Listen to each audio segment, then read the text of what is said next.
बिस्मिल्लाहिर्रहमानिर्रहीम, अस्सलाम वालेकुम, good morning and welcome to morning at home. मैं हूँ आपकी मेज़बान जुगन काज़िम और अल्लाह का बहुत शुक्र है कि आज फिर आप लोगों से सुबह सुबह मिलने का मौका मिला। शुक्र की जब बात करते हैं तो उसके साथ साथ हमेशा सब्र का भी एक एलिमेंट आता है, या बचपन से एटलीस्ट सुनते आ रहे हैं कि भाई इंसान को ज़िंदगी सब्र शुक्र से गुजारनी चाहिए, या अगर कोई मामला या कोई सिचुएशन होती है तो हमेशा कहा जाता है कि भाई सब्र करो, अल्लाह का शुक्र अदा करो। तो सब्र एंड शुक्र तो हैंड इन हैंड जाते हैं, लेकिन सब्र और शुक्र के साथ हमारा रद्द अमल क्या होता है, हमारा ज़िंदगी जीने का तरीका क्या होता है, ये चीज़ बहुत मैटर करती है। आजकल मैं देखती हूँ कि लोग सब्र भी कर लेते हैं, शुक्र भी कर लेते हैं, लेकिन जितनी चादर होती है उससे कई गुना ज़्यादा पैर फैला देते हैं। एक्सप्लेन करती हूँ। सबसे पहले तो सब्र करना है, क्योंकि ज़िंदगी के सफ़र में सबसे बड़ा और सबसे इम्पॉर्टेंट एलिमेंट है ही सब्र, कि हम अपने आप को एक सर्टन लेवल ऑफ बर्दाश्त और पेशेंस के साथ ज़िंदगी में आगे लेके चलें। ज़िंदगी में अप्स एंड डाउन्स हर किसी के आते हैं, मेरी लाइफ में भी हैं, आपकी में भी हैं। एक ही वक्त पे आपके पास 10 खुशियाँ होंगी तो 2 ऐसी चीज़ें होंगी जो आपको पेन कॉज करती हैं या गम कॉज करती हैं। ये ज़िंदगी की रूटीन, ज़िंदगी के सिलसिले, ज़िंदगी के सफ़र का एक बड़ा नॉर्मल हिस्सा है। So it's not a big deal. लेकिन उसके साथ जब हम ऐड करते हैं शुक्र का एलिमेंट, एक तो हो गया ना सब्र के चलो बर्दाश्त कर लिया, भुगत लिया, एक चीज़ को एक्सेप्ट कर लिया, उसके साथ आ जाता है शुक्र का एलिमेंट कि इवन अगर आप तकलीफ़ में हैं, प्रॉब्लम में हैं, नाखुश हैं, किसी इश्यू से गुजर रहे हैं, तब भी आपने अल्लाह का शुक्र अदा करना है। आपको पता है, जो लोग अच्छे वक्तों में अल्लाह का शुक्र अदा करते हैं वो तो एक नेचुरल चीज़ है। हमारे साथ कभी कभी भी कोई अच्छी चीज़ होती है, माँ बाप, घर वाले कोई भी करते हैं तो हम थैंक यू तो कहते ही हैं, तो वो तो शुक्र हो गया ना। लेकिन जब आप मुश्किल वक्त में अल्लाह का शुक्र अदा करते हैं, जब आप किसी तकलीफ़ से या अजियत से गुजर रहे हो, तो अल्लाह ताला हमारे इस अमल से बहुत खुश होते हैं, क्योंकि खुशी में तो बंदा खुश हो ही जाता है, लेकिन तकलीफ़ में अल्लाह का शुक्र अदा करना बहुत बड़ी बात है। और ये बड़े बड़े लोगों वाला काम है जो हम सबको करने की कोशिश करनी चाहिए। अब हमारी ज़िंदगी में इतनी ख्वाहिशात हैं, गाड़ी, घर, कपड़े, लग्जूरियस लाइफ, और ये सब कुछ होने के बावजूद भी हम अल्लाह का शुक्र अदा नहीं करते। उसके बरक्स ऐसे लोग हैं जिनके पास कुछ भी नहीं है। कुछ भी नहीं से मुराद ये कि अगर सर पे छत है तो वो किराए की, कपड़े हैं तो वो मांगे हुए या किसी के पुराने, खाने के लिए भी अगर किसी ने दे दिया तो मिल गया। मैंने ऐसे लोगों को बड़ी शुक्रगुजारी से और बड़ी पॉजिटिविटी से ज़िंदगी गुजारते हुए देखा है। और जिनके पास जितना ज़्यादा कुछ होता है, महंगा फ़ोन, महंगी गाड़ी, महंगी घड़ी, महंगी महंगी चीज़ें, वो हर वक्त परेशान होते हैं, हर वक्त टेंशन में होते हैं कि हमें और चाहिए, हमारे पास कम है, काश हमारे पास इससे ज़्यादा होता। So viewers, being positive is very important, लेकिन उस पॉजिटिविटी को हम ज़िंदगी में कैसे आगे लेके चलें। देखिए, पहले अपने रिसोर्सेज को देखें, आपके पास क्या है, कितना है, फिर उस हिसाब से फ़ैसला करें कि आपने क्या करना है, क्या नहीं करना। मुझे आज भी याद है, मैं जब नई नई पाकिस्तान आई, मेरे पास इतने ज़्यादा पैसे भी नहीं थे, मतलब नई नई पाकिस्तान आई कनाडा से, फिर मेरा बेटा हमज़ा हुआ, वो सारा वाक़या, वो मामलात हुए, तो मैं एक बड़े टफ़ टाइम से गुजरी थी फाइनेंशियली। मेरे पास इतने पैसे भी नहीं थे कि मैं बच्चे के लिए जाके डिस्पोजेबल डायपर ख़रीद लूँ। उस स्टेज पे ऑब्वियसली अपने एक से दूसरी जगह जाने के लिए मुझे ट्रांसपोर्ट की ज़रूरत थी। किसी ने मुझे कहा तुम फ़लाँ गाड़ी ले लो, किसी ने कहा तुम फ़लाँ गाड़ी ले लो। मैंने अपने रिसोर्सेज देखे, मेरे पास कुछ जेवर की 1-2 चीज़ें थी जिसे बेच बूझ के मेरे पास इतने पैसे जमा हो गए कि मैं डाउन पेमेंट दे सकती थी गाड़ी लीज़ पे। पूरी गाड़ी तो मैं अफोर्ड ही नहीं करती थी ख़रीदना। बेहतर गाड़ी लो ना, ज़्यादा महंगी गाड़ी लो। उस वक्त अगर मुझे पागलपन का अटैक होता और मैं अपनी चादर के साइज़ को मद्देनज़र ना रखती तो शायद मैं उससे ज़्यादा बड़ी, उससे ज़्यादा महंगी गाड़ी की लीज़ कर लेती, लेकिन हर महीने फिर उसके पैसे मैं कहाँ से देती। खैर, जितने पैसे थे उसे डाउन पेमेंट दी, अल्लाह का शुक्र अदा किया, 3 साल में वो गाड़ी पे ऑफ हो गई। जब वो गाड़ी बेची तो उसके पैसों में और पैसे डाल के मैंने उससे बेहतर और महंगी गाड़ी ले ली। लेकिन जिस वक्त मेरी जो सिचुएशन थी मैं उसी हिसाब से चली। आजकल आपने देखा है लोगों के पास बैंक में कुछ हो ना हो, महंगी गाड़ी, महंगी घड़ी, महंगा फ़ोन, और घर जैसा तैसा हो, घर किराए का हो, लेकिन गाड़ी महंगी लेके लोगों को दिखानी है। तो मेरे ये मसाइल नहीं है व्यूअर्स, ज़िंदगी में ना कभी थे, और अल्लाह करे कि कभी ऐसे मसाइल हों भी ना।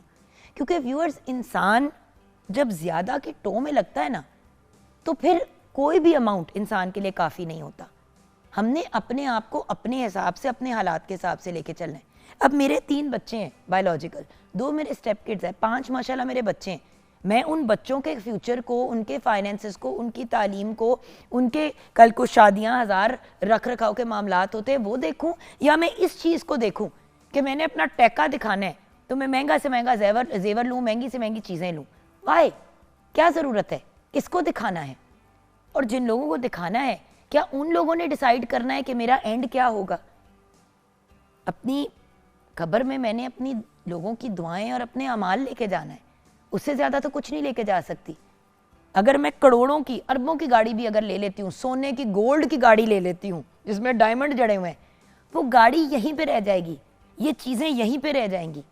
लेके तो हमने अपने अमाल जाना है। तो बेहतर नहीं है कि हम अपने बिहेवियर को पॉजिटिव करें और उतने में जीना सीखें जितना हमारे पास है।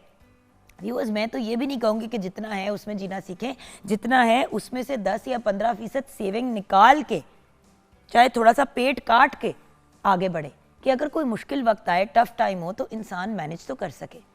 देखिए व्यूअर्स, सब्र शुक्र बहुत इंपॉर्टेंट एलिमेंट्स है ज़िंदगी जीने के, और अगर हम इनका दामन छोड़ देंगे तो ज़िंदगी जीनी मुश्किल हो जाएगी। एक एक लम्हा, एक एक सांस टफ हो जाएगी। सो पॉजिटिवली बढ़ना है, अच्छे तरीके से बढ़ना है, जो सिचुएशन है, जो औकात है उसके हिसाब से। औकात का वर्ड लोगों को बड़ा ही बुरा लगता है कि क्या मतलब, तुम मुझे बताओगे मेरी औकात क्या है, या हम अपने आप को मतलब, बट अपने आप को रिमाइंडर देना पड़ता है व्यूअर्स, देना पड़ता है। हम लोग अपनी बजट से इतने ज़्यादा बढ़ के, लोगों को देख देख के स्टेटस कॉन्शियस होके अपने हालात इतने ख़राब कर देते हैं। अपनी चादर को देखें, उस हिसाब से पैर फैलाएं। देखें, इन्हीं चीज़ों की इनसिक्योरिटी की वजह से हमारे ताल्लुकात भी कमज़ोर होते हैं, रिश्तों में फासले आने शुरू हो जाते हैं, और दूसरे हमारे साथ उठना बैठना पसंद नहीं करते। देखिए, सब्र करना तो एक बहुत इम्पॉर्टेंट एलिमेंट है, और एक पॉजिटिव अंदाज में चलना भी बड़ा इम्पॉर्टेंट है। देखिए, अगर हम नबी पाक सल्लल्लाहु अलैहि वसल्लम के एग्ज़ाम्पल को देखें तो उनसे बेहतर एग्ज़ाम्पल कौन है हमारी ज़िंदगी में? He is the perfect human being. उनकी ज़िंदगी को देखें, किसी भी स्टेज पे आपने सब्र का दामन नहीं छोड़ा, आपने कभी शुक्र का आंसर अपनी ज़िंदगी में कम नहीं किया। जो लोग तकलीफ़ देते थे उनके लिए दुआ करते थे, उनको बद्दुआ नहीं दी। हमेशा अपने दुश्मन के लिए भी अच्छा सोचा, सब्र के दामन को नहीं छोड़ा। जुल्म हुआ तो एक लम्हे के लिए भी अपनी फेथ को क्वेश्चन में नहीं लेके आए। परेशानियां देखी, मुसीबतें देखी, और हर चीज़ को इतने खूबसूरत और आसान अंदाज में फेस किया कि हम तो सिर्फ ख्वाहिश ही कर सकते हैं कि हम इतनी पॉजिटिविटी के साथ अपनी ज़िंदगी को जिएं। सो व्यूअर्स, सब्र करो, सब्र का फल मीठा होता है। ये बात तो बचपन से सुनते आ रहे हैं। हमें तकलीफ़ का सामना करना पड़ेगा, वो ज़िंदगी का हिस्सा है। सोचने की बात है, अगर हमें ज़िंदगी में कभी तकलीफ़ का सामना ना करना पड़े तो हम अच्छे वक्तों को कैसे अप्रिशिएट करेंगे, और अगर अच्छे वक्त नहीं आएंगे तो तकलीफ़ से निकलने का शुक्र किस तरह इंसान अदा करेगा। मेरा पॉइंट ये है कि जितना वक्त हमारे पास इस दुनिया में है उसको अच्छे अंदाज में गुजारें, अल्लाह पाक का शुक्र अदा करें, खुश रहें, पॉजिटिव रहें, खुद भी खुशियाँ बांटें और दूसरों को भी खुशियाँ जो हैं वो देने का आप बाइस बने, रीज़न बने। 042992000648 पे आप कॉल कर सकते हैं। मॉर्निंग एट होम हमारा फेसबुक का पेज है। आइए किचन की तरफ रुख करते हैं, जहाँ पे शेफ़ अनम शेख हमारा वेट कर रही हैं। अस्सलाम वालेकुम अनम, क्या हाल है? सलाम, मैं बिल्कुल ठीक। अनम, वक्त के साथ मैं देख रही हूँ कि लोग बहुत ज़्यादा ग्रीडी भी होते जा रहे हैं, भूखे भी होते जा रहे हैं, और उसके साथ साथ अनग्रेटफुल होते जा रहे हैं। Exactly. हर पॉइंट पे लोग कंप्लेन करते हैं। अब तो सोशल मीडिया पे भी आप लोगों को इतनी नेगेटिव बातें, एक ज़माने में सिर्फ पॉजिटिव रील्स आती थी, अब तो लोग नेगेटिविटी की रील्स भी बनाना शुरू हो गए। और ये जो बात अभी आप डिस्कस कर रही थी, और मैं बहुत ध्यान से आपकी बातों को सुन रही थी, और उन बातों को इसलिए भी गौर से सुन रही थी कि एक्चुअल में आजकल ज़माने में यही कुछ हो रहा है। कोई किसी से ज़रा सा आगे चला जाए, आपको उससे जेलसी। अपनी चादर से बाहर, जो ऐसे आपने एक बात बोली, अपनी चादर से बाहर निकल के, मैं एक इंसिडेंट आपके साथ शेयर करना चाहूँगी। मतलब मेरी अपने ही फ्रेंड सर्कल में उन लोगों के ऊपर थोड़े से अप्स एंड डाउन्स ज़िंदगी में हर बंदे के ऊपर आ जाते हैं, उनके ऊपर भी आ गया। लेकिन वो जो एक लोगों को दिखाने के लिए एक स्टेटस हर वक्त मेंटेन करके रखा हुआ है ना, वो उन्होंने ऐसे ही रखा है, चाहे वो तंग हो रहे हैं, चाहे वो जो मर्जी हो रहा है। मेरा ख्याल है कि अगर आपके हालात आपका साथ नहीं दे रहे तो आपको उसके साथ कॉम्प्रोमाइज़ करना आना चाहिए।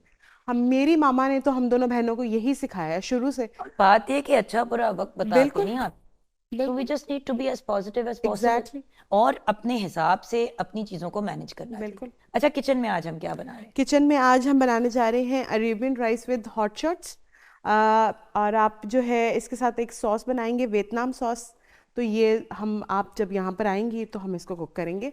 बड़ी जल्दी बनने वाली रेसिपी है, टाइम टेकिंग नहीं है ज़्यादा। ब्रेक के बाद हम कोशिश करेंगे कि फ़ौरन ही अपना किचन का सेगमेंट भी करें, क्योंकि आज हमने आप लोगों के लिए कवाली का एहतमाम किया है। शो हम आगे बढ़ के आपको हमदे बारी ताला और नात रसूल मकबूल सल्लल्लाहु अलैहि वसल्लम भी सुनाएंगे। और आज बात करेंगे दुआ पे।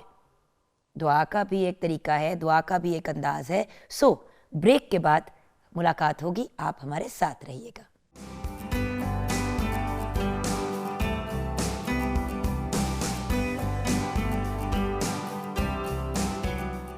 Welcome back from the break. Viewers, आ गए हैं हम अनम्स किचन में। अनम जी बताइए, मैंने क्या करना है? जी, सबसे पहले हम बनाने जा रहे हैं, क्योंकि Arabian rice with hot shots, या आप इनको कह सकते हैं hot and spicy rice type का भी आप इसको कह सकते हैं।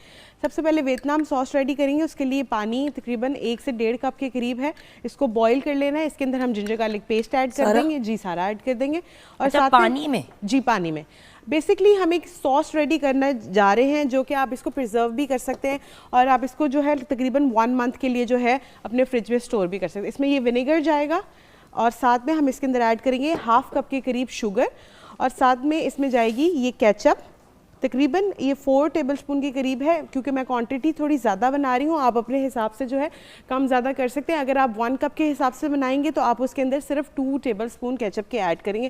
तो आप ये केचप इसके अंदर डाल दें। सारा जी, डाल दें। और उसके बाद 1.5 चम्मच भरकर आपने इसके अंदर ऐड करना है धड़ा मिर्च और थोड़ा सा नमक हस्बे जायका। ठीक है। और फिर आपने इसको पकने के लिए छोड़ देना है, ताकि थोड़ा सा जो जिंजर गार्लिक का पेस्ट जो है वो उसका कच्चापन जो है वो ख़त्म हो जाएगा। फिर दूसरी साइड पे जो है, अब मैं आपके साथ इसकी रेसिपी शेयर कर देती हूँ। उसके लिए हमें मुर्गी का गोश्त चाहिए 1 kg, नमक हस्बे जायका, काली मिर्चें आधा चाय का चम्मच, दड़ा मिर्च 1 खाने का चम्मच, सोया सॉस 1 खाने का चम्मच, सिरका 2 खाने के चम्मच, मैदा 2 कप के करीब जाएगा इसके अंदर, तेल इसके अंदर जाएगा डीप फ्राइंग के लिए। और उसके बाद चावल के लिए इसके अंदर जाएंगे चावल 1 kg, तेल इसके अंदर 1.5 कप के करीब जाएगा, काली मिर्ची 6 से 8 अदद, लौंग 4 से 6 अदद, इलायची इसमें 4 अदद जाएगी, चिकन क्यूब्स 3 अदद, हरी मिर्च 6 अदद, शिमला मिर्च 2 अदद, ज़रदा रंग हस्बे ज़रूरत है, अगर आप डालना चाहे तो डाल लें, अदर देन आप उसको स्किप भी कर सकते हैं। अब सबसे पहले हम क्या करेंगे, इस तरफ हमारी सॉस रेडी हो रही है। अब इस तरफ हम क्या करेंगे कि हम अपने चिकन को अच्छी तरीके से कर लेंगे मैरिनेट। चिकन अच्छा, ये जो हम आपको तरीका बता रहे हैं, आप अपनी मैरिनेशन साथ साथ करें। मैंने ये ज़रूर बताना है कि आप लोग यही जो तरीका है बड़े पीसेस ऑफ चिकन के लिए भी यूज कर सकते हैं। एग्जैक्टली सेम मैरिनेशन है, कोई बिल्कुल फर्क नहीं है। एग्जैक्टली द सेम, जिसको आप जिंगर की जी बिल्कुल, हम उसको जिंगर की कोटिंग करेंगे। और उसके साथ मैं इसके अंदर ऐड करूंगी थोड़ा सा सॉल्ट, 2 टेस्ट इसके अंदर सॉल्ट जाएगा। आप चाहें तो इसके अंदर मस्टर्ड पेस्ट, अच्छा जितनी चीज़ें आप इसके अंदर ऐड करेंगे तो आपके चिकन का जो कलर है वो ज़्यादा ख़राब होता जाएगा। तो हमें जो है बिल्कुल माइल्ड कलर रखना है, ताकि हमारा जो हम पॉपकॉर्न्स जो बनाएं, बेसिकली चिकन पॉपकॉर्न्स जो बनेंगे वो हम चाह रहे हैं कि हमारे स्लाइट गोल्डन से बने। तो इस तरीके से आपने इसको अच्छी तरीके से मिक्स कर लेना है। जैसे ही ये मिक्स हो जाएगा तो मैंने दूसरी साइड पे जो है वो रखा हुआ है मैदा, और मैदे के अंदर हम इसको कोट करेंगे और फिर पानी में डिप करेंगे इसको, और फिर दोबारा से मैदे में कोट करके हम इसको जो है वो डीप फ्राई करना स्टार्ट कर देंगे। जैसे ही सॉस रेडी हो जाएगी मेरी उस तरफ, तो उस तरफ दूसरी तरफ हम अपने राइस जो है वो बनाना स्टार्ट कर देंगे। तो ये देखिए, तो खैर हमारा जी, अगर आपने इसको अभी थोड़ा सा और कुक होगा, और फिर जब आपने इसको कॉर्नफ्लावर डाल के आप इसको थिक कर दीजिएगा, जबकि ऑलरेडी थिक है। जी, लेकिन हम इसको थोड़ा सा थिक इसलिए करेंगे क्योंकि हमने इसको राइस के ऊपर जो है वो ड्रिजल करना है, और राइस पे जब आप इसको ड्रिजल करेंगे तो वो फिर अगर बहुत लिक्विडी होगी तो वो बिल्कुल ही अंदर चली जाएगी। तो ये छोटे छोटे से टिप्स एंड ट्रिक्स हैं, ये आपने देखने। उसके बाद अब आपने क्या करना है कि थोड़े से चिकन के पोर्शंस को आपने मैदा थोड़ी ज़्यादा क्वांटिटी में लेना है, इसलिए क्योंकि अगर आप कम मैदा लेंगे तो आपके जो क्रम्स है वो अच्छे नहीं बनेंगे। तो आपने इसको हल्के हाथों से इस तरीके से इसको करके मिक्स कर लेना है सारे को अच्छे तरीके से। इसी तरह से आपने इसको करते जाना है ताकि जो है आपका चिकन अच्छी तरीके से इसके अंदर क्रम्स बना सके। तो जब ये इस तरह से हो जाएगा तो मैं दूसरे साइड के ऊपर जो है थोड़ा सा पानी ले लेती हूँ। पानी ले लो। हाँ जी। और उसके बाद हम इसको इसके अंदर पानी में डिप करेंगे और फिर साथ साथ जो है हम इसको फ्राई करना स्टार्ट कर देंगे। सो बात ये है कि देखिए ये जो डबल इसका प्रोसीजर है ना, यही इसको क्रिस्पी बनाता है। बिल्कुल। हम क्या करते हैं कि मगरो लाने के लिए ना वो छोड़ देते हैं चीज़ को, उससे फिर आपको कोई फ़ायदा नहीं होना। वे उससे जो है बेसिकली क्रम्स जो है वो मेंटेन नहीं होते, और आप ये बनाकर जो है इजीली रख भी सकते हैं। अगर आपके पास ये बने हुए पड़े हुए हैं घर में, तो आपके राइस बनाने का बिल्कुल टाइम पीरियड जो है वो कम हो जाएगा। इस तरीके से आपने जो है सारे चिकन के पीसेस जो हैं, एक्सेस मैदा जितना भी होगा आपने और मैदा को हमने फ्लेवर किया है जी। इसके अंदर मैंने थोड़ा सा सिर्फ सॉल्ट ऐड किया है और कुछ भी नहीं इसके अंदर ऐड किया, क्योंकि जितनी चीज़ें हम मैदे में ऐड करेंगे उससे क्या होगा कि आपका जो है वो क्रम की जो कलर है वो ख़राब हो जाएगा। इसलिए आपने मैक्सिमम जो है कोशिश यही करनी है कि कम से कम जो है आपका वो होना चाहिए, चीज़ें ऐड होनी चाहिए आपके, ख़ास तौर पे मैदे के अंदर। इस तरीके से अब देखें, इसको मैं अच्छी तरीके से कोट करूँगी। इस तरह से आपने इसको हल्के हाथों से करना है। जब आप इनको हल्के हाथों से इस तरह से करेंगे तो इसके जो है वो ऑटोमेटिकली जो है वो क्रम्ब बनना स्टार्ट हो जाएंगे। तो अच्छा, मैं यहाँ पे ना सॉस का कलर दिखाना चाह रही हूँ, टेक्सचर जी ये देखिए व्यूअर्स,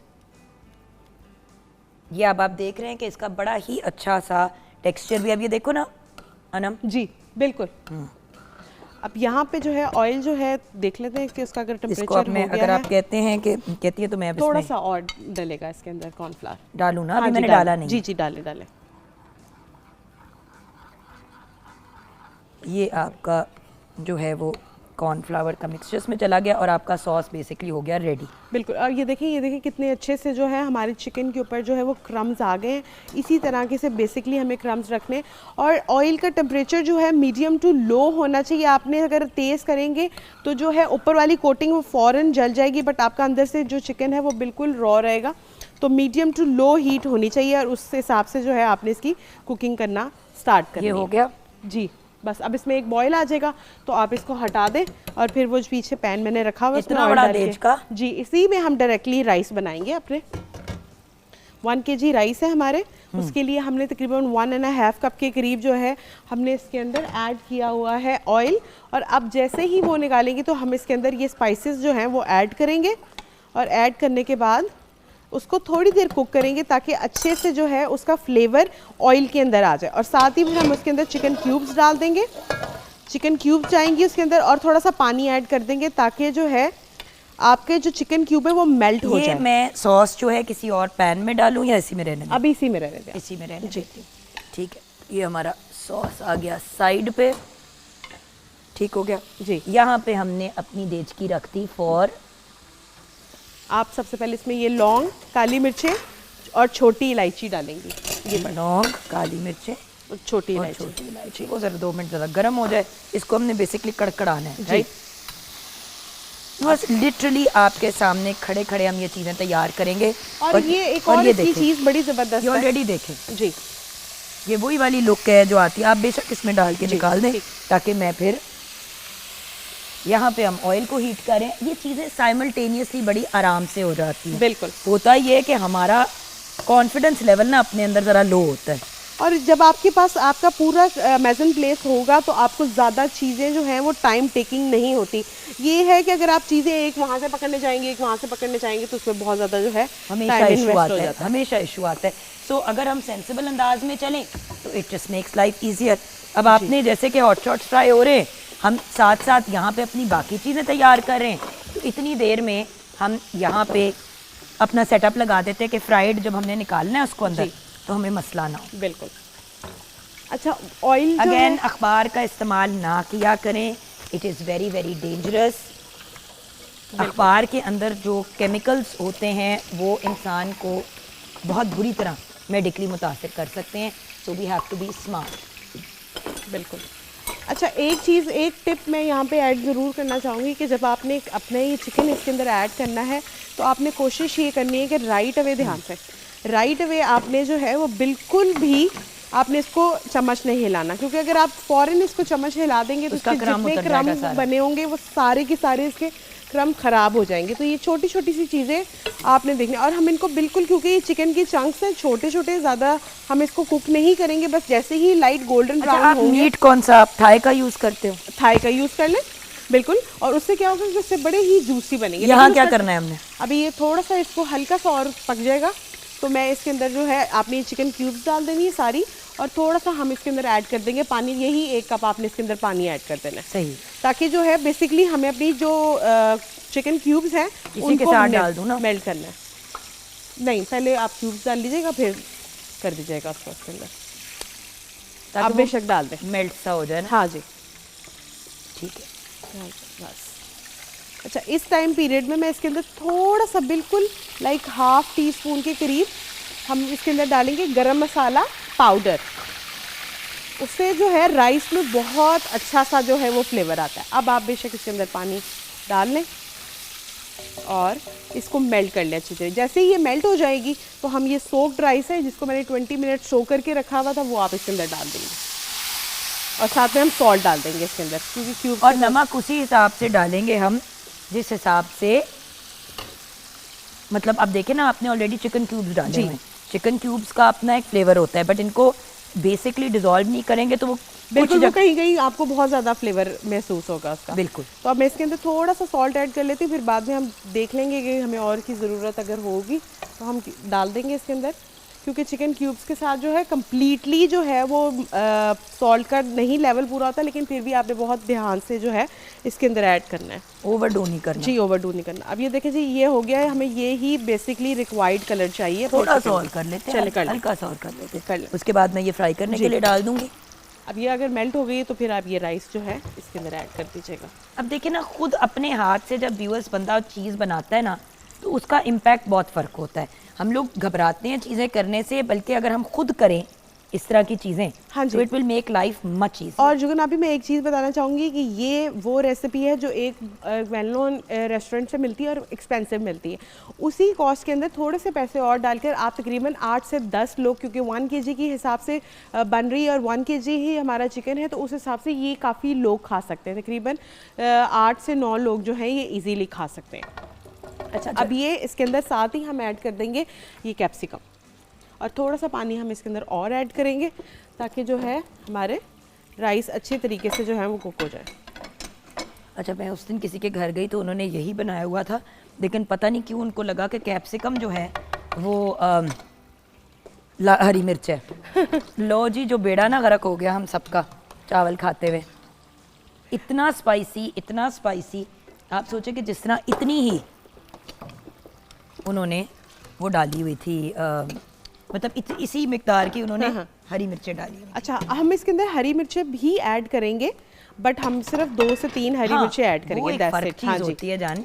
आप चाहें तो इसके अंदर इस पोजीशन के अंदर जो है आप थोड़ा सा बटर भी ऐड कर सकते हैं। बटर का भी बहुत अच्छा सा जो है इसके अंदर फ्लेवर आता है। अच्छा, एक मेरी रिकमेंडेशन हमेशा होती है, जब इस तरह आप हॉट शॉट्स वगैरह बनाएं तो ज़रूर एक ट्राई कर लिया करें, क्योंकि आपको फिर नमक की मिकदार जो है वो थैंक यू पता चल जाती है। नमक कम है, नमक थोड़ा सा नमक डालेंगे। अच्छा, नमक मैंने इसमें थोड़ा सा इसलिए भी कम रखा था क्योंकि राइस में भी नमक होगा, ऊपर से जो सॉस आएगी उसमें भी नमक होगा। लेकिन हाँ जी, लेकिन फिर भी दफ़ा बच्चे वगैरह जो है खाली भी राइस खाते हैं, बिल्कुल खाली भी हॉट शॉट्स एंजॉय करते हैं, खाली भी करते हैं। तो अब देखें ना, हमारा सॉस ये तैयार है, ठीक है ना, सॉस भी तैयार है। यहाँ पे हमने ये सॉस हो गया, ये हमारे राइस हमने कुक होने के लिए रखे हुए हैं जी, राइट, और उधर हम हॉट शॉट्स को फ्राई करें। तो कितने मिनट लगे? बिल्कुल, अब बस सिर्फ असेंबलिंग है। जब आपके राइस बॉईल हो जाएंगे आप उनको दम लगा देंगे तकरीबन 7 से 8 मिनट का। उसके बाद आपने सबसे पहले राइस की एक लेयर लगानी है, उसके ऊपर हॉट शॉट्स आएंगे, उसके ऊपर आपकी अपनी पर्सनल चॉइस है कि आप उसके ऊपर सॉस ड्रिजल करना चाहते हैं तो कर लें, अदर देन आप उसको ऑन साइड भी सर्व कर सकते हैं। बिल्कुल। तो यहाँ पे हम जाएंगे ब्रेक की तरफ। ब्रेक के बाद जब वापस आएंगे तो एक बहुत ही प्यारी, बहुत ही अमेजिंग पर्सनैलिटी हमें ज्वाइन करेंगे। साहिब दुआ हैं, साहिब कश्फ हैं, हमारे बड़े हैं। जब आते हैं प्रोग्राम पे तो प्रोग्राम को करोड़ों चांद लगा जाते हैं और बहुत से लोगों की दिल की दुआएं भी सुन लेते हैं। तो हम ऐसा करते हैं कि उनसे तो मुलाकात करेंगे, लेकिन ऐसे ना करें कि वापस आएँ हमदे बारी ताला सुनते हुए। बेशक। तो हमदे बारी ताला सुनते हुए वापस आएंगे, आप हमारे साथ रहिएगा।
वहदहू ला शरीक ज़ात तेरी या अल्लाह या रहमान या अल्लाह या रहमान या अल्लाह या रहमान या अल्लाह या रहमान।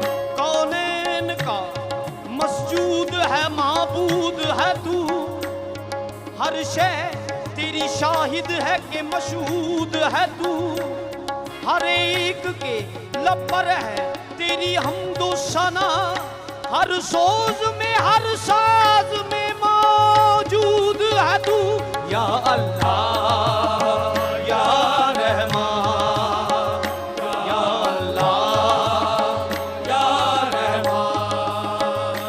मांगना भी नहीं मुझको आता, मांगना भी नहीं मुझको आता, लाज रखना सवाली की दात। मांगना भी नहीं मुझको आता, लाज रखना सवाली की दात। मांगना भी नहीं मुझको आता, लाज रखना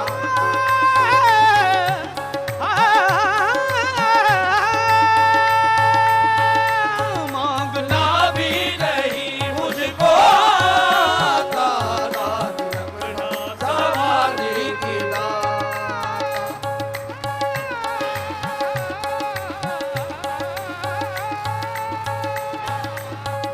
भी नहीं मुझको आता, लाज रखना सवाली की दात। हर शय तेरे जमाल की आईनादार है, हर शय तेरे जमाल की आईनादार है, हर शय पुकारती है तू परवरदिगार है बस या अल्लाह या रहमान या अल्लाह या रहमान। तेरी रबूबियत की अदा को कमाल है, तेरी रबूबियत की अदा को कमाल है, तू रब्बे कायनात है तू लाजवाल है या रहमान या रहमान या अल्लाह या रहमान। ये मांगना भी नहीं मुझको आता, मांगना भी नहीं मुझको आता, लाज रखना सवाली की दात। मांगना भी नहीं मुझको आता, लाज रखना सवाली की दात। ये भूए इसिया में बरसों फिरा हूँ, भूए इसिया में बरसों फिरा हूँ, दर पे तेरे में आके रुका हूँ, दर पे तेरे में रुका हूँ। तुझको चाहूँ मुहम्मद को चाहूँ, तुझको चाहूँ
रे मरे मरे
सुभान अल्लाह, जज़ाकल्लाह।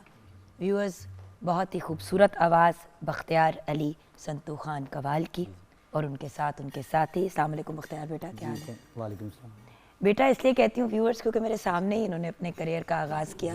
छोटे थे तो तब भी इनसे पीटीवी पे मुलाकात हुई और अब माशाल्लाह इस स्टेज पे आ गए। अल्लाह मज़ीद कामयाबियों से आपको नवाज़े, आमीन। और साथ ही बख्त फयाज साहब हैं, वसीम मज़हर हैं, खुर्रम हैं, जाहिद अली हैं, सखी अली हैं, ज़ुहेब हैं, कैसर हैं, अदनान हैं, जुल्फ़िकार अली हैं, अली रज़ा हैं, मोहम्मद इश्तियाक हैं और लियाकत अली और नबील नवीस। आप सबको वेलकम करेंगे आज के प्रोग्राम में। बहुत बहुत शुक्रिया। व्यूअर्स, एक ऐसी पर्सनालिटी जिनके प्रोग्राम पे आने से हमें लगता है कि हमारी किस्मतें खुल जाती हैं, हमारी ज़िंदगी में पॉजिटिविटी आ जाती है और इनके आने से हम सबको इतना सुकून और इत्मीनान मिलता है कि जी चाहता है कि हर रोज़ इनको प्रोग्राम पे बुलाएं। लेकिन ख़ुद भी माशाल्लाह बहुत मसरूफ़ पर्सनालिटी हैं, रूहानी पर्सनालिटी, साहिब कश्फ, साहिब दुआ, हमारे बहुत ही प्यारे सरफराज ए शाह साहब। अस्सलाम वालेकुम शाह साहब। वालेकुम अस्सलाम। शाह साहब, आप आते हैं तो एंट्रेंस से लेके सेट तक और आपके जाने का गेट तक, बल्कि गेट के बाहर भी लोग इतने एक्साइटेड होते हैं कि शाह साहब आए हैं। बड़ी इनायत है आप इतनी मोहब्बत और प्यार की बातें करते हैं और फिर जो प्यारी प्यारी दुआएं आप हम सबको देते हैं जाते जाते। बड़ी इनायत आपकी। तो शाह साहब, बात भी आज हम आपसे दुआ की ही करना चाहेंगे क्योंकि ये वो वाहिद एक मैजिक फार्मूला है जो किस्मतें भी बदल देता है और बुरे को अच्छा कर देता है और अच्छे को मज़ीद अच्छा कर देता है। तो दुआ का मतलब क्या है शाह साहब? दुआ को अगर एक सेंटेंस में डिफाइन किया जाए तो दुखी दर्द से निकलने वाली आवाज़ दुआ है। और ये दुआ एक ऐसा ज़रिया है जो बराह रास्त इंसान अपने रब से कलाम कर रहा होता है।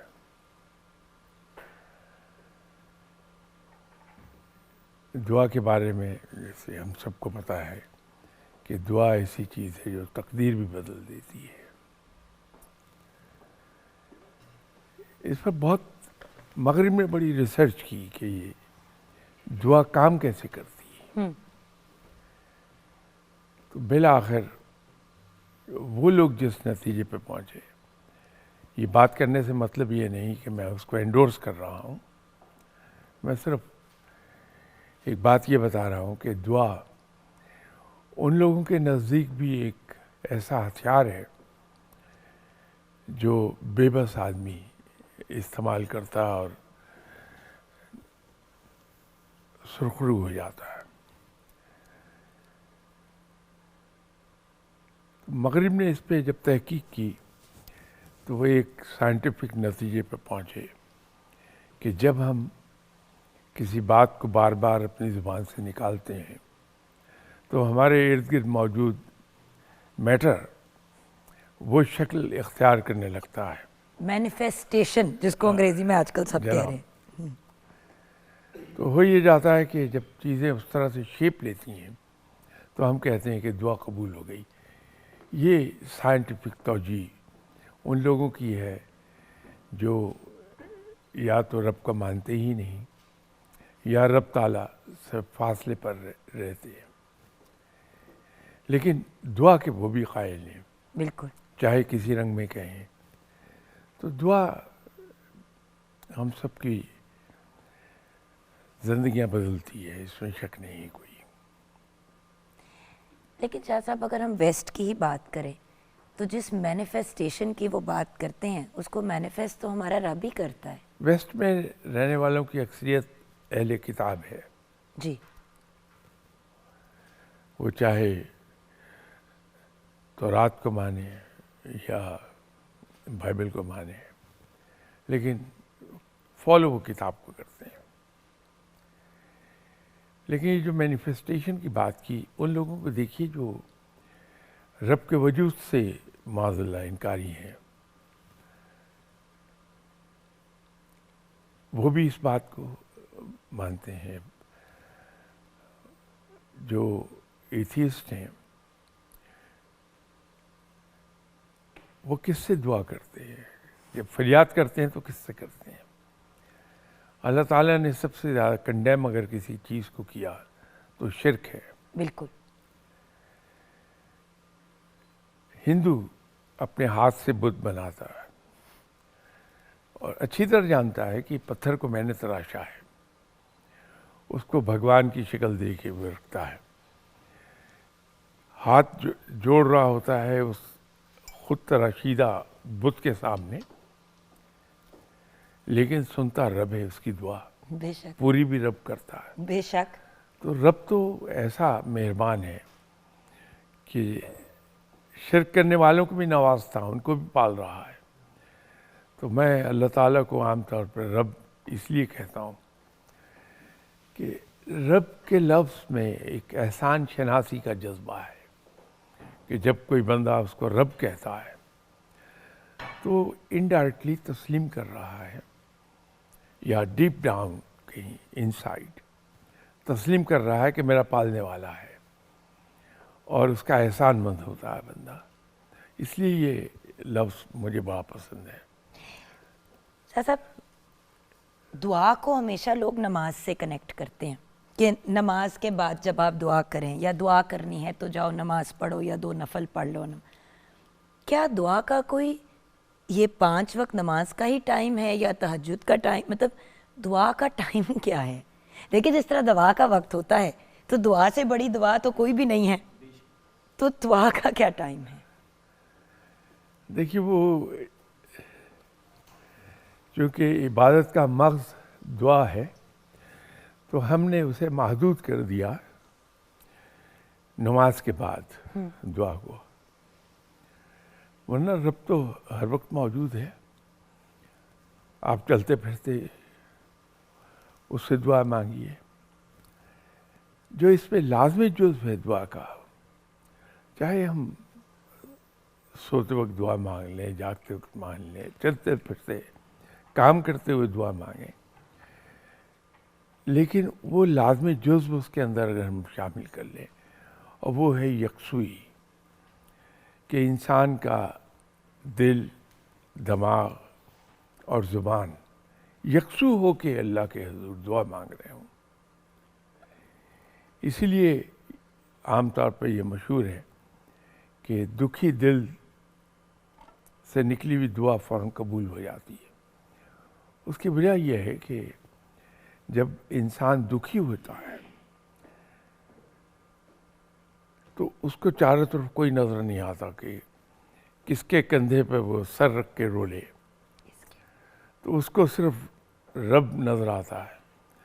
तो जब उसके हुज़ूर वो उस हालत में पेश होता है कि दिल रो रहा है उसका, और वो फिर रब से अर्ज़ करता है कुछ, वहाँ यकसुई मुकम्मल होती है। इसकी एक मिसाल आपको मैं अर्ज़ कर दूं कि हमारे यहाँ काफ़ी लंबी दुआएं होती हैं जी। वो लंबी चौड़ी दुआएं हम मांगते हैं, लेकिन जो सूरत हाल है वो आपके सामने है। हम दुआ मांग रहे होते हैं कि या अल्लाह मुसलमानों को फतह आप कर दे, या अल्लाह मुसलमानों के दुश्मनों को तबाह कर दे। ये ऐसी ही दुआएं करते रहते हैं, बज़ाहिर कोई फ़र्क नहीं पड़ रहा, लेकिन वही मुक्तदी, वही इमाम अगर बारिश के लिए नमाज़ इस्तिस्क़ा अदा करने के लिए मैदान में जाते हैं, दुआ करते हैं, 15 मिनट में बारिश हो जाती है। ज़ुबान भी वही है, इंसान भी वही है, उसके अमाल भी वही हैं, बिल्कुल।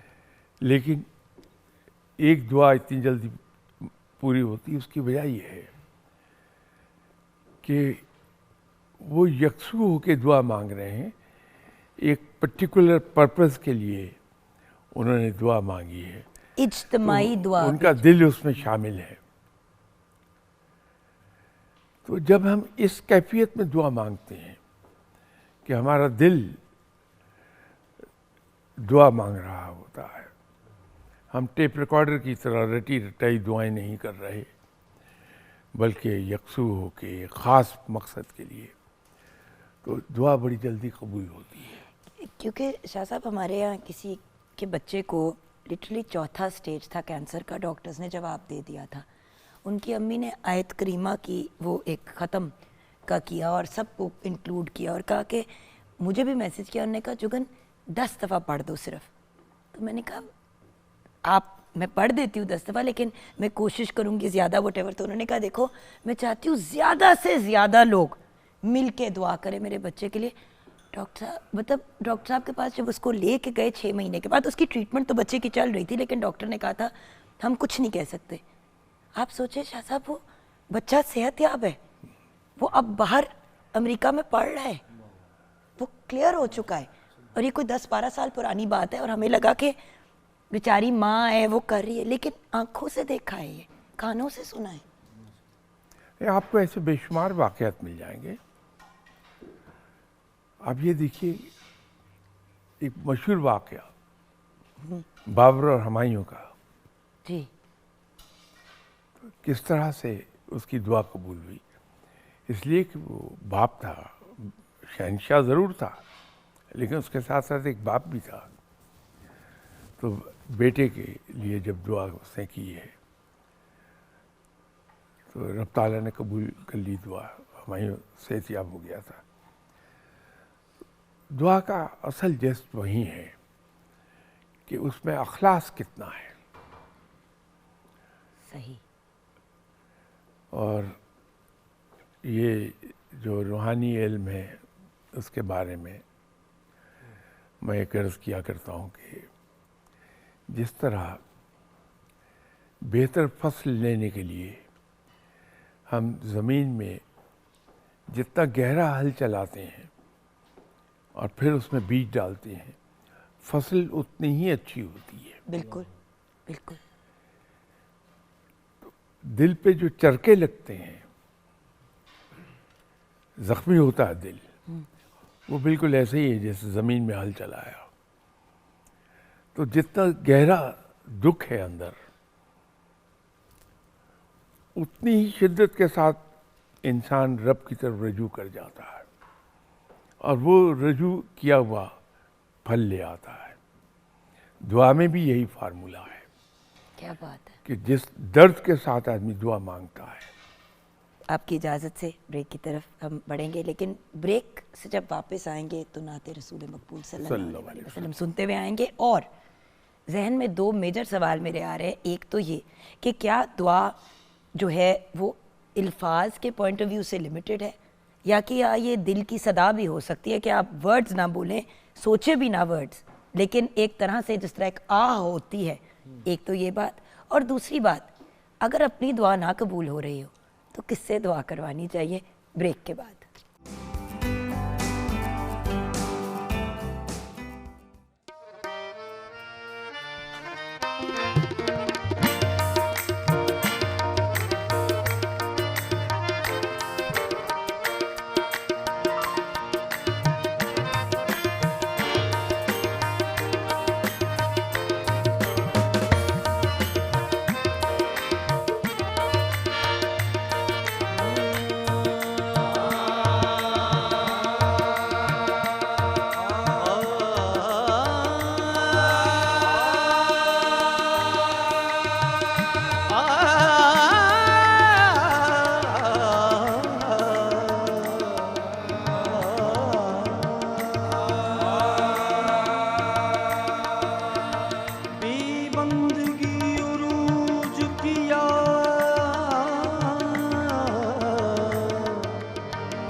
अरूज किया,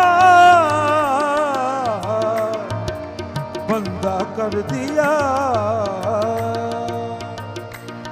तारा मेरी नसीब का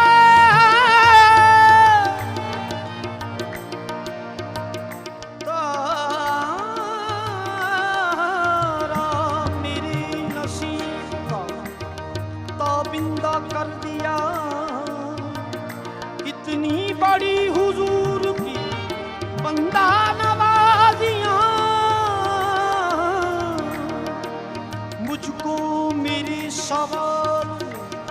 शर्मिंदा कर दिया। इस करम का करूं शुक्र कैसे अदा, इस करम का करूं शुक्र कैसे अदा। जो करम मुझ पे मेरे नबी कर दिया, इस करम का करूं शुक्र कैसे अदा। जो करम मुझ पे मेरे, जो करम मुझ पे मेरे नबी कर दिया, इस करम का करूं शुक्र कैसे अदा। जो करम मुझ पे मेरे नबी कर दिया, इस करम का करूं शुक्र कैसे अदा। इस करम का करूं शुक्र कैसे अदा, इस करम का करूं शुक्र कैसे अदा। इस करम का करूं शुक्र कैसे अदा। इस करम खालिक ने मुझको मेरी तलब से सिवा दिया, खालिक ने मुझको मेरी तलब से सिवा दिया। सरमायादार इश्क मोहम्मद बना दिया, शुक्र कैसे अदा। इस करम का करूं शुक्र कैसे अदा। इस करम आशिकी से पहले मुझे कौन जानता था, हमें आशिकी से पहले मुझे कौन जानता, पहले मुझे कौन जानता था, पहले मुझे कौन जानता था, पहले मुझे कौन जानता था, पहले मुझे कौन जानता था, पहले मुझे कौन जानता था, पहले मुझे कौन जानता था। मुहब्बती मुस्तफा से पहले मैं कुछ नहीं था, मैं कुछ नहीं था। मुहब्बते मुस्तफा से पहले मैं कुछ नहीं था, मैं कुछ नहीं था। करम की इस इंतहा से पहले, करम की इस इंतहा से पहले मैं कुछ नहीं था, मैं कुछ नहीं था। पहले मुझे कौन जानता था, पहले मुझे कौन जानता था, पहले मुझे कौन जानता था। पहले अता किया मुझको दर्द उल्फत, कहाँ थी ये पुरखता की किस्मत। अता किया मुझको दर्द उल्फत, कहाँ थी ये पुरखता की किस्मत। मैं इस करम की कहाँ था काबिल, मैं इस करम के कहाँ था काबिल। हुजूर की बंदा परवरी है, पहले मुझे कौन जानता था, पहले मुझे कौन जानता था, पहले मुझे कौन जानता था, पहले मुझे कौन जानता था। बन गई बात उन का करम हो गया, शाखे नकली तमन्ना हरी हो गई। मेरे लब पर मोहम्मद का नाम आ गया, बैठे बैठे मेरी हाजिरी हो गई बस। पहले मुझे कौन जानता था, पहले मुझे कौन जानता था, पहले मुझे कौन जानता था, पहले मुझे कौन जानता था। सानी दानी दागा मगा, सानी दानी दा मगा मगा नी दा मगा दा। सोनी दागा नी दानी दागा गा सागा मगा मगा गा, सोनी दानी नी दा दानी नी सा सागा गा सा दानी नी सा सागा गा सा दानी नी सा सागा गा सा दानी नी सा सागा गा ममा दा दा ममा गा गा सा दानी नी सा सागा गा ममा दा दानी नी दा दा दा दा दा दा दा।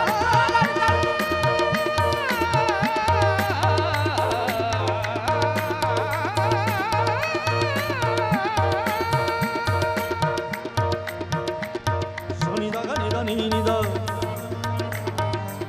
दानी सा गा गा मा दा नी दा मा पा मा गा सोनी दा दर्द नी दर्द गा गा नी दर्द दर्द दर्द दर्द दर्द दर्द दर्द दर्द दर्द दर्द दर्द दर्द दर्द दर्द दर्द दर्द गा गा नी दर्द दर्द दर्द नी दर्द गा गा दे मा मा गा बा बा बा दर्द दर्द नी दर्द दर्द दर्द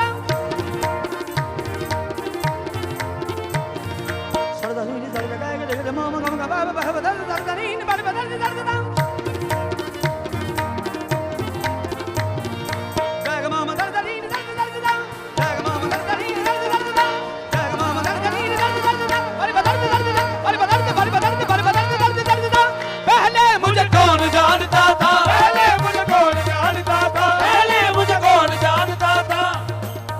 आशिकी से पहले मुझे कौन जानता था। तेरी जात ने बना दी मेरी जिंदगी फसाना में शुक्र कैसे अदा इस करम का करूं, शुक्र कैसे अदा इस करम का करूं, शुक्र कैसे अदा जो करम मुझ पे मेरे नबी कर दिया, जो करम सजाता था सरकार की महफिलें, मैं सजाता था सरकार की महफिलें। मुझको हर गम से रब ने बरी कर दिया, मैं सजाता था सरकार की महफिलें। मुझको हर गम से रब ने बरी कर दिया। जिक्र सरकार की है बड़ी बरकतें, जिक्र सरकार की है बड़ी बड़ी बरकतें, जिक्र सरकार की है बड़ी बरकतें। सुबह पर जब मोहम्मद मुस्तफा का नाम आता है, सुबह पर जब मोहम्मद मुस्तफा का नाम आता है, बड़ी तस्कीन मिलती है, बड़ा आराम आता है, बड़ी तस्कीन मिलती है, बड़ा आराम आता है। मोहम्मद मुस्तफा का नाम भी क्या इसमें आदम है, मोहम्मद मुस्तफा का नाम भी क्या इसमें आदम है। जहाँ कोई ना काम आए वहाँ ये काम आता है, जिक्र सरकार की है बड़ी बरकतें। मिल गई राहते अज़मते रिज़वाते, मिल गई राहते अज़मते रिज़वाते। मैं गुनाहगार था बेअमल था मगर, मैं गुनाहगार था बेअमल था मगर, मुस्तफा ने मुझे जन्नती कर दिया। मैं गुनाहगार था बेअमल था मगर, मुस्तफा ने मुझे जन्नती कर दिया। इस करम का करूं शुक्र कैसे अदा, जो करम मुझ पे मेरे नबी कर दिया।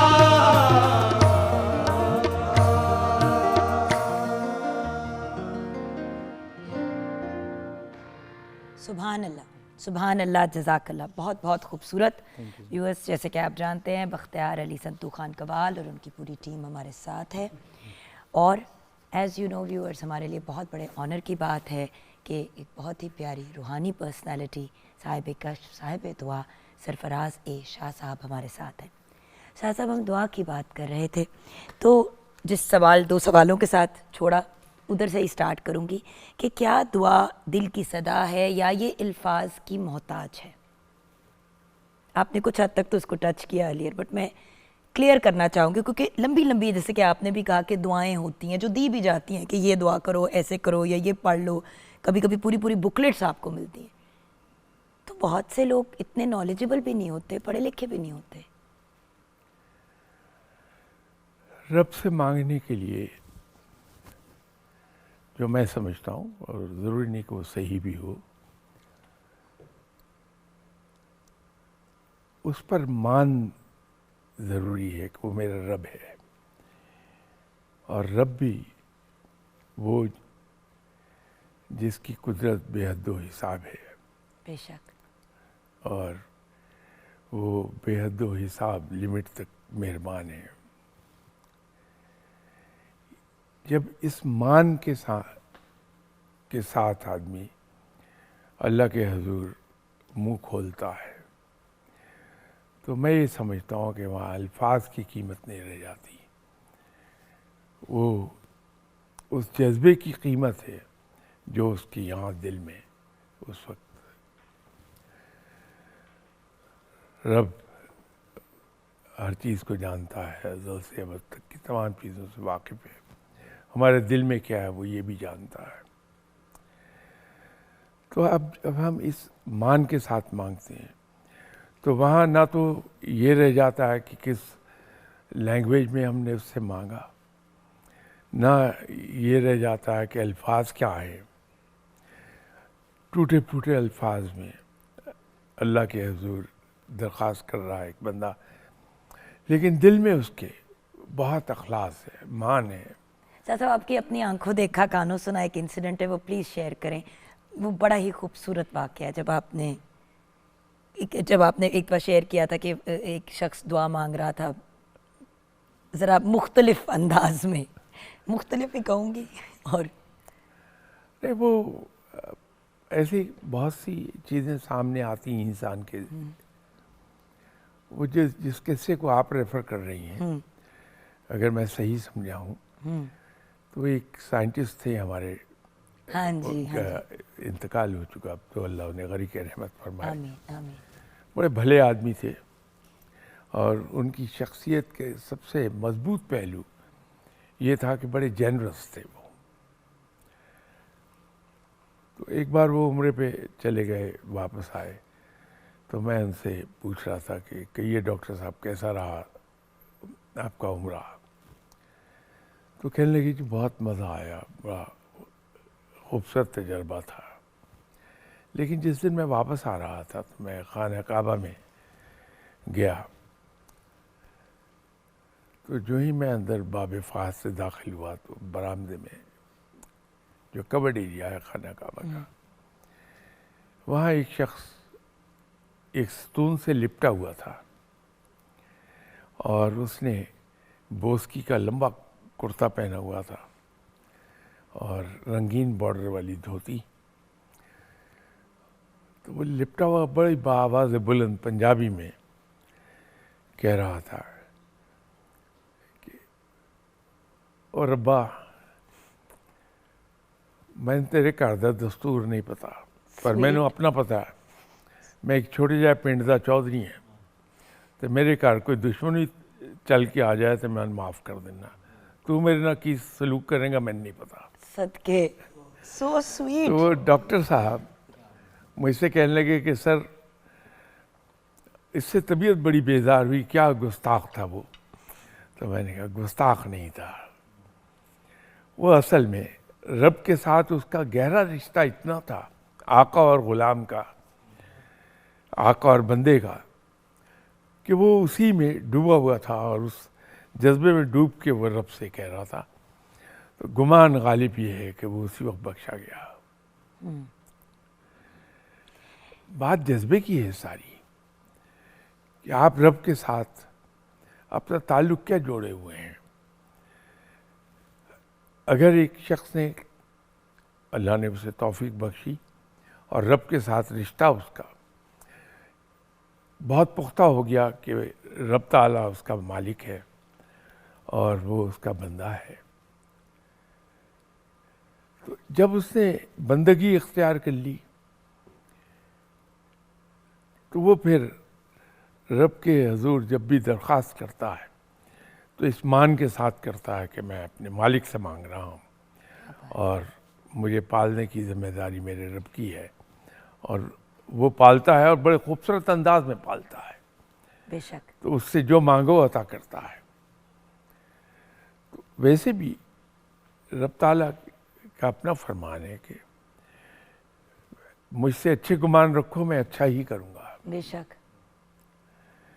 तो जब इंसान रब ताला के साथ इस गुमान के साथ जाता है कि मेरा रब है, वही मेरी ज़रूरतें पूरी करता है, वही मुझे मुसीबतों से बचाता है, तो अल्लाह मेरी ज़रूरत ज़रूर पूरी करेगा। एक वाक़या और, वो मेरा आंखों देखा तो नहीं है, लेकिन ऐसी शख्स ने सुनाया था जो बड़ा नेक और इंसानी हद तक सच्चा इंसान था। वो उन्होंने एक किस्सा ये सुना, मैं उनके ऑफिस में गया हुआ था रावलपिंडी में, लियाकत रोड पे पीएमए बिल्डिंग में उनका ऑफिस था। तो मुझे कहने लगे कि वो सामने आप सड़क के पार गली देख रहे हैं, इसमें एक मस्जिद है जिसमें हम नमाज पढ़ते हैं। तो एक वहाँ बुज़ुर्ग आते थे, एल्डरली साहब, उनकी हालत खासी पतली थी। तो हम चूँकि वो नमाजी, पाबंद नमाजी थे, तो हम थोड़े अरसे में उनसे अच्छी तरह वाकिफ़ हो गए। तो हमने उनसे कहा कि अगर हम कुछ कर सकें, तो कहा बस दुआ कर दीजिए कि मेरा बेटा मुल्क से बाहर चला जाए। बिलाखिर चला गया वो। माशाल्लाह। अच्छा बेटा था। वालिद साहब को एक सब्सटेंशियल अमाउंट हर महीने वो भेजने लग गया, लेकिन उन बाबा जी की हालत बदली नहीं, उसी हालत में रहे। लेकिन अब चेहरे पर वो फिक्र नहीं था। सही चल रही थी चीज़ें, कुछ अरसे के बाद हमने देखा कि वो फिक्रमंद हो गए। और जब नमाजी चले जाते हैं तो जो हॉल है उस मस्जिद का, छोटा कमरा कह लीजिए, उसमें वो दरवाज़ा बंद करके अपने आप को उसमें बंद कर लेती है। तो हमें फ़िक्र ये नहीं हुई कि ये क्या करते हैं, फ़िक्र ये हुई कि खैरियत है, कि इनको क्या हुआ। तो एक दिन हम मस्जिद के बाहर निकल के खड़े हो गए। जब वो बाबा जी कमरे में जाके दरवाज़ा बंद कर लिया तो हम दबे पाँव आए और हल्का सा दरवाज़ा खोल के देखा तो वो मेहराब में खड़े हुए, मेहराब पर हाथ मार मार के कह रहे हैं कि ओए रब्बा, ਉਹ मैं उस बेवना वादा किया ਉਹਦੀ ਧੀ ਦੇ ਵਿਆਹ ਦਾ, ਉਹਦਾ ਵਿਆਹ सिर ते आ गया, मैं कित्थों करा, पैसा दे। तो हमने ये सुना तो दरवाज़ा खोला, अंदर दाखिल लगा, जाके कहा क्या हुआ। तो कहने लगे कि असल में मेरा बेटा पैसे भेजता था, तो मैं अपनी ज़रूरियात को बेयरेस्ट मिनिमम पे रखे हुए था, बचत इन्हीं कामों में सर्फ कर देता था। मेरे पड़ोस में एक बेवा है, उसकी बच्ची है, उसकी शादी का मसला था। तो मैंने उससे कहा कि बीबी ये शादी मेरे ज़िम्मे में कर दूंगा। अब बेटे ने 3 महीने से पैसा नहीं भेजा और मेरे लिए मुश्किल हो रहा है कि मैं उस बच्ची की शादी का वादा पूरा करूं। तो इस फिक्र में मैं अल्लाह को कह रहा हूं कि या अल्लाह पैसे भेज। हम बड़े मुतासिर हुआ और बाहर निकल के हमने फैसला किया कि अगर इसके पैसे ना आए बाबा जी के, हम आपस तो में कर हम लेंगे। आपस में कंट्रीब्यूट करके इनको दे देंगे। लेकिन हैरत ये हुई कि तीसरे चौथे दिन जितना पैसा रुका हुआ था सबका सब एक ही बार आ गया। माशाल्लाह, तो बाबा जी ने शादी कर दी। सदके। ये है फ़र्क जो मैं उस वक्त से आपसे अर्ज़ कर रहा हूँ कि दुआ कितनी जल्दी कबूल होती है, ये जज्बे और मांगने के तरीके पर है। अब अगर इल्म की रूह से देखें तो ये दोनों वाक़यात गुस्ताखी के ज़िम्मे में आएंगे कि रब ताला जैसी अजीम तरीन नफ्सी, उसके साथ वो इस तरह मुखातिब है, लेकिन उनका मान है कि मेरा रब है। इस दुनिया में अगर किसी के साथ रब ताला के प्यार या मोहब्बत या इश्क को कंपेयर किया गया है तो वो माँ है। तो माँ के साथ हम हर वक्त ऐसे तो नहीं होते ना, अस्सलाम वालेकुम मामा कैसी हैं आप, एक लाड होता है। तो जो 70 माँ उससे ज़्यादा प्यार करता है वो हमारे दिलों के हाल को जानता है। और यहाँ पे सबसे बड़ी बात जो शाह साहब ने पॉइंट आउट की है वो ये है कि दूसरों पे जजमेंट पास करने से पहले आप अपने अमाल, अपनी टेंशन लें। हमें दूसरों की ज़्यादा आखिरत की स्ट्रेस होती है, अपनी नहीं होती। शाह साहब आपकी इजाज़त से ब्रेक की तरफ बढ़े। जनाब, एक छोटी सी ब्रेक की तरफ जाएंगे। किचन में जल्दी से अलबत्ता नज़र डाल लेते हैं, कुछ शेफ़ अनम ने भी आई थिंक सब तैयार कर दिया है किचन में। जी जो कनापी Arabian rice with hot shots ready हैं, साथ में वियतनाम सॉस, तो कंप्लीट मील है, enjoy. Thank you so much. welcome. यहाँ पे हम ब्रेक की तरफ जाएंगे। डोंट वरी व्यूअर्स, मुझे याद है जो एक सवाल रह गया है कि फिर दुआ अगर आपकी नहीं कबूल हो रही तो वो जो कहते हैं ना कि किसी से रिक्वेस्ट करते हैं कि ज़रा आप बात कर दें, तो वो कौन है? ब्रेक के बाद।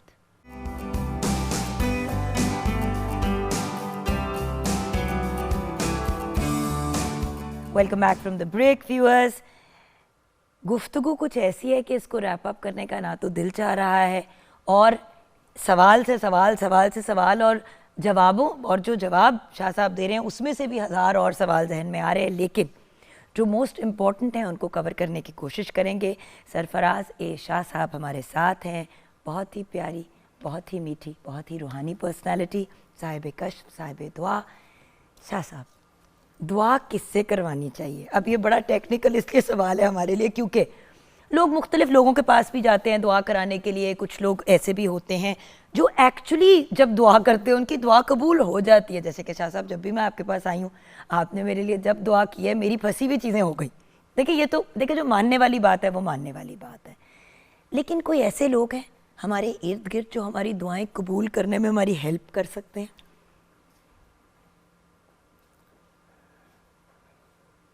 सबसे अच्छी चीज़ ये है कि इंसान रब ताला से ख़ुद दुआ करे।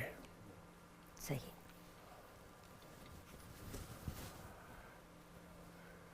क्योंकि जिस दर्द और दुख के साथ और जिस मोहब्बत से इंसान अपने लिए ख़ुद दुआ करता है, दूसरा वो नहीं कर पाएगा। तो मैं तो इसी का कायल हूँ कि वो रब है, सबका रब है, और रब से बराह रास्त खुद मांगा जाए दुआ कबूल फरमाता है। अगर ये इंसान समझे कि चारा ही कोई नहीं किसी और से दुआ कराए बगैर, तो दुनिया में माँ से बड़ा वली अल्लाह कोई नहीं है। फिर वालदा से दुआ करा ले, क्योंकि वालदा से बड़ा वली अल्लाह कहीं नहीं मिलेगा आपको। सो बेसिकली माँ बाप, basically parents, mother and father, right? असल में जो हमें दिक्कत आ रही है जी। वो दिक्कत ये आ रही है कि सम और दी अदर हमारे अंदर इंतज़ार करने की सलाहियत ख़त्म हो गई। सही। हमारा हर एक का ये ख्याल होता है, ख़ुद मेरा भी, कि मैंने अभी अल्लाह से दुआ की है, मैं मुंह मोड़ूं तो मेरी दुआ पूरी हो जाए। मामलात वहाँ बिगड़ते हैं। तो अपनी उस बेसब्री के हाथों मजबूर होके हम जगह जगह मारे मारे फिरते हैं और हर आदमी के पास चले जाते हैं कि मेरे लिए दुआ कर दें। जहाँ किसी के बारे में सुना, जाके उससे दुआ के लिए रिक्वेस्ट कर दी। बेहतर यह है कि इंसान खुद दुआ करे, लेकिन इसमें एक दो एहतियात कर ले आदमी, कि आदमी किसी का हक ना मारे। जब हम किसी का हक मारते हैं तो बड़ी मार पड़ती है कुदरत से, जिसको हम समझ नहीं पाते। फिर हम लोग बीवी के इतने फेथफुल नहीं रहते, तो ऐसे आदमी की भी दुआएं कबूल नहीं होती। लुक़मा हराम खाने वाली की दुआ कबूल नहीं होती। तो ये एहतियात कर ले और इन चीज़ों से दूर रह ले, तो अल्लाह ज़रूर सुनता है। सिर्फ इंतज़ार कर लें, क्योंकि होता ये है कि जब हम दुआ मांगते हैं, हम तो इतना कोताह नज़र हैं, इल्म हमारा इतना महदूद है, अकल भी इतनी महदूद है कि हम तो ये नहीं देख सकते कि 1 घंटे के बाद हमारे साथ क्या होने वाला है। ये सिर्फ रब है जो ये जानता है बेशक कि किसके लिए क्या अच्छा क्या बुरा, कब किसी को किसी चीज़ की ज़रूरत है। दुआ मैं आज मांग रहा हूँ, लेकिन मेरे रब को पता है कि जो कुछ मैं मांग रहा हूँ शायद इसकी ज़रूरत मुझे 1.5 महीने के बाद बहुत शिद्दत से होगी। इसकी एक एग्जांपल मैं देता हूँ, जिससे हमारा वास्ता अक्सर लोगों का रोज़मर्रा की ज़िंदगी में पड़ता रहता है। कि मैं आया आपके पास और आपसे अर्ज़ की कि बेटी आप मुझे इतने पैसे उधार दे दें, मैं कल दे जाऊँगा आपको। आपको मेरे बारे में बड़ी खुशगुमानी है, तो हमने सोचा ये कल कह रहे हैं, ये तो कल से पहले दे जाएंगे मुझे। बेशक। मैं गायब हो गया, महीना गुजर गया। आप सोच रहे हैं कि ये बंदा ऐसा तो नहीं था, इसको क्या हुआ। जब महीना और गुजरा तो अब बदगुमान हो गई आप। अब लोगों से कह रहे हैं कि यार देखो मैंने तो एतबार किया था, और बंदा 1 दिन का कह के आया नहीं, 2 महीने गुजर गए। सडनली कुछ अरसे के बाद मैं एकदम अचानक आया और आके आपसे माजरत भी की कि बेटी माफ़ कीजिएगा मुझे, मेरे साथ ये मजबूरी हो गई थी, मैं आपको पे नहीं कर सका और ना मैं आपको इन्फॉर्म कर सका, लेकिन ये आपकी अमानत है, ये ले लीजिए। मेरे जाने के 5 मिनट के बाद ही कोई ऐसी ज़रूरत आ गई कि वो पैसे फ़ौरन वहाँ काम आ गए। तो आदमी रियलाइज़ करता है कि अगर ये मेरे पास वादे के मुताबिक आ गए होते तो मैं खर्च कर देता, तो आज क्या करता। तो ये रब ने, इसीलिए जब मैं कायनात के बात करता हूँ तो मैं कभी ये नहीं कहता कि रब ताला कायनात चला रहा है। मैं हमेशा कहता हूँ कि रब कायनात को ऑर्केस्ट्राइज किए हुए है। जैसे ऑर्केस्ट्रा में बेशुमार इंस्ट्रूमेंट आदमी के सामने होते हैं, एन वक्त पर हर इंस्ट्रूमेंट बजाता है वो। तो ये कायनात में हर काम अपने वक्त पर होता है। हम दुआओं के ज़रिए चाहते हैं कि वक्त को चेंज कर दें, वो बसा औकात नहीं हो पाता। तो रब अपने तरीके से चलता है और वही सही भी है। तो शाह साहब फिर दुआ हम अपने टाइम और अपने हिसाब से मांगेंगे, कबूल हमारे रब अपने हिसाब और अपने टाइम से कबूल करेंगे, तो कर लेगा राइट फौरन। टाइम पे। कबूल तो फौरन कर लेगा। तीन चीज़ें हैं दुआ में। मैनिफेस्टेशन उसकी बाद में होगी। तीन चीज़ें हैं दुआ में। दुआ का सुनना, वो रब ने अपने बारे में कहा मैं दुआओं को सुनने वाला हूँ। सही। दुआ का कबूल होना, उसके लिए उसने इस्तजाब का लफ्ज़ इस्तेमाल किया। ठीक है। बाकी मैनिफेस्टेशन है उसका पूरा होना, वो अपने वक्त पर जाके पूरी होती है जब हमें बेहतरीन ज़रूरत हो। फाइनली शाह साहब, क्या ये बदवाएं लगती हैं? क्योंकि आजकल तो लोग आते जाते बदवाएं दे रहे होते हैं। Let me assure you of one thing, बद्दुआ नहीं लगेगी आपको। सिर्फ एक जगह एहतियात कर ले आदमी, उसकी बद्दुआ कबूल हो जाती है। वो ये है कि अगर किसी को हमने नाहक उस पर जुल्म कर दिया है, उसकी दिल से जो आवाज़ उठती है वो ले बैठती है आदमी को, सही। वो अर्श को हिला देती है। वो एहतियात आदमी कर ले कि किसी के साथ मैं ज़्यादती ना करूं। बाकी बद्दुआएं नहीं लगती, वो प्रोफेशनल चीज़ें हैं। फाइनली आपका पैगाम हमारे व्यूअर्स के लिए, कोई अच्छी सी बात, कोई मैं प्यारी सी बात। सिर्फ एक बात कहूँगा कि we all believe in Allah but we don't trust him. रब पर ट्रस्ट करना सीख लें। वो ट्रस्ट ये है, वो हमें हर चीज़ से बचा लेगा।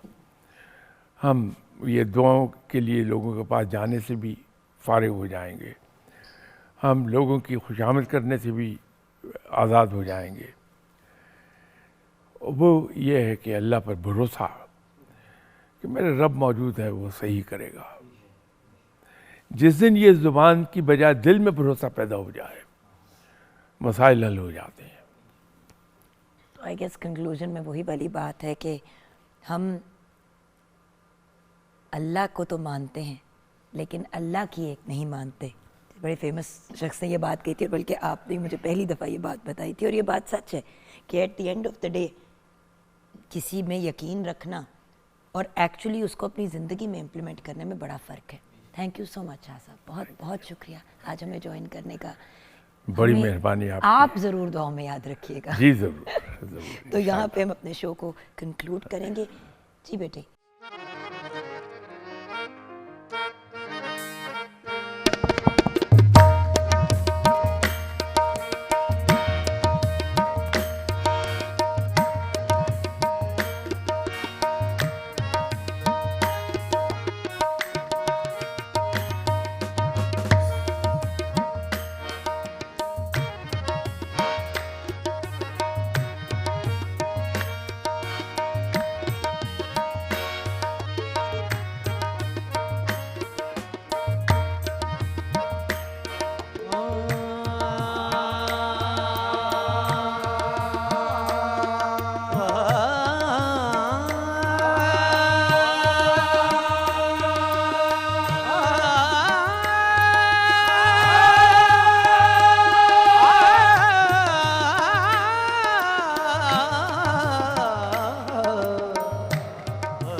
हर नफस इश्क़े मोहम्मद का बयानी कर लो, जिंदगी मिटकर मोहब्बत में दवामी कर लो। बादशाह शाही है अगर दोनों जहां की दरकार, दोस्तों आओ मोहम्मद की गुलामी कर लो, खजाने रहमत के बट रहे हैं, खजाने रहमत के बट रहे हैं, खजाने रहमत के बट रहे हैं, खजाने रहमत के बट रहे हैं। नबी हमारा बड़ा सगी है, खजाने रहमत के बट रहे हैं। नबी हमारा बड़ा सखी है, खजाने रहमत के बट रहे हैं। नबी हमारा बड़ा सखी बड़ा सखी है, खजाने रहमत के बट रहे हैं। नबी हमारा बड़ा सखी है, खजाने हैं खुदा के बांटने वाले मोहम्मद हैं, खजाने रहमत के बट रहे हैं। नबी हमारा बड़ा सखी है, खजाने रहमत के बट रहे हैं, खजाने रहमत के बट रहे हैं,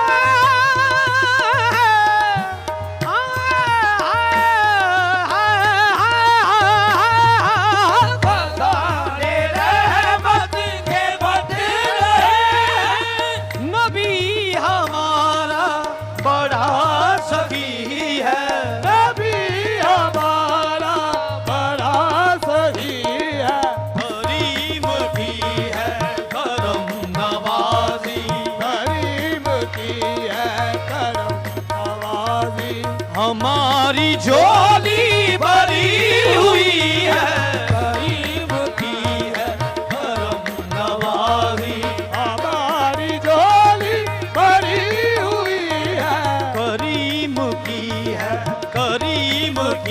है, ये सारी कर्म नवाजी करीम की है, ये सारी कर्म नवाजी करीम की है, ये सारी कर्म नवाजी करीम की है। मैं तो नादान था, दानिस्ता भी क्या क्या न किया, लाज रख ली मेरी सरकार ने रुसवा ना किया, ये सारी कर्म नवाजी करीम की है, ये सारी कर्म नवाजी करीम की। मैं तो नादान था, दानिस्ता भी क्या क्या न किया, मैं तो नादान था, दानिश का भी क्या क्या न किया, मैं तो नादान था, दानिस्ता भी क्या क्या न किया, मैं तो नादान था, दानिश का भी क्या क्या न किया, लाज रख ली मेरी सरकार ने रुसवा न किया, ये सारी कर्म नवाजी करीम की है, ये सारी कर्म नवाजी करीम की है, ये सारी कर्म नवाजी करीम की। अता किया मुझको दर्द उल्फत,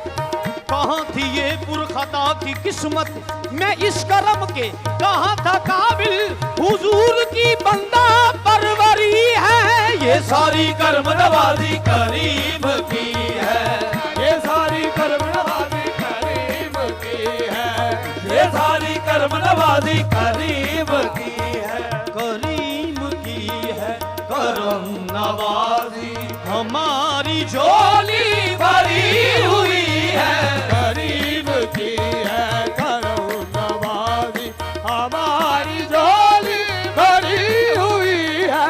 कबल बोल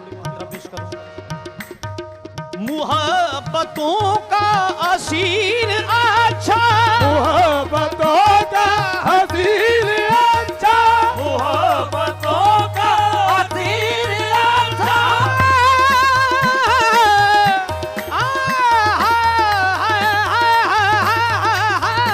मोहब्बतों का असीर अच्छा, मोहब्बतों का असीर अच्छा, दरे नबी का फकीर अच्छा, दरे नबी का फकीर अच्छा, जिसे भी निस्बत है मुस्तफा से, जिसे है निस्बत निस्बत है मुस्तफा से।